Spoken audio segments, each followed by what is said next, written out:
So hello everyone, welcome back to another video. তো শাকিব খানের তাণ্ডব সিনেমার বক্স অফিস কালেকশন কত, এবং এই সিনেমাটা particularly box office collection wise life টাইমের কত কালেকশন হতে পারবে, সেই বিষয় নিয়ে আজ তোমাদের সাথে আপডেট শেয়ার করব। তো অবশ্যই চ্যানেল নতুন থাকলে চ্যানেলটাকে অবশ্যই সাবস্ক্রাইব করে দিও। দেখো, মেগাস্টার শাকিব খানের যখনই সিনেমা আসে আমরা প্রচন্ডভাবে এক্সপেকটেশন রাখি যে এই সিনেমাটা দারুণ একটা বক্স অফিস কালেকশন করবে। বিশেষত ভাবে তার লাস্ট যেটা ছবি ছিল সেটা প্রায় লাইফ টাইম কালেকশনই প্রায় 85 crore প্লাস কালেকশন ছিল।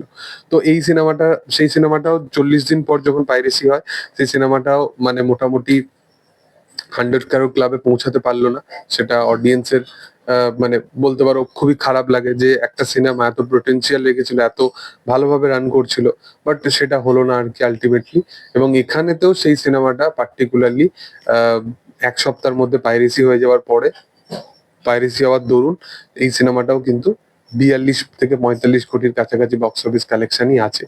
আলটিমেটলি আজকে ফ্রাইডে আছে, হয়তো আজকে থেকে তাণ্ডবের বক্স অফিস কালেকশনটা হয়তো একটুখানি জাম্প নিয়ে আসতে পারে, কারণ ফ্রাইডে থেকে বাংলাদেশে সচরাচর ভাবে সিনেমা দেখা বা একটা তারা উইকেন্ড হিসাবে সেই জিনিসটাকে নেয়। তো সেই কারণবশত কোথাও গিয়ে আজকে আমার মনে হচ্ছে যে আজকে একটা জাম্প অবশ্যই আসতে পারে, এবং আগামীকাল স্যাটারডে সানডে আগামী দুদিন আছে। তো আশা করব যে এই 3 দিনে বক্স অফিস কালেকশনটা একটুখানি জাম্প আনবে। বাট টিল দি এন্ড এই সিনেমাটার যেটা এই উইকের বক্স অফিস কালেকশন হবে সেটা হয়তো 45 থেকে 46 কোটি টাকার মতো হতে পারে।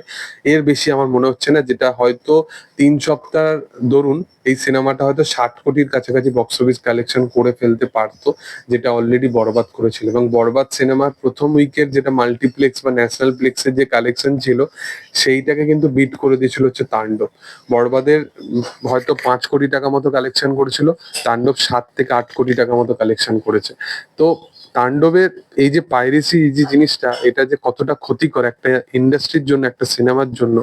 এবং শাকিব খানের আগামী সিনেমাগুলো নিয়েও তারা প্ল্যানিং করেই হয়তো থাকবে যে শাকিব খানের সিনেমাকে শুধুমাত্র পাইরেসি করো এবং সে সিনেমার কালেকশনটা আটকে দাও।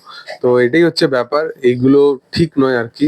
প্রডিউসার বা মেকার সবাই ব্লকবাস্টার বলছে ঠিকই, বাট এবং সিনেমাটা সেই বাজেটটাকেও রিকভার করে ফেলছে, এটাও আমি বুঝতে পারছি। বাট ইন্ডাস্ট্রির গ্রোথের জন্য আমার মনে হয় যে তার প্রিভিয়াস রেকর্ডটাকে সে বিট করে ফেলতে পারতো, যদি প্রপার ভাবে এই সিনেমাটাকে মানুষের কাছে পৌঁছে দেওয়া যেতে পারতো।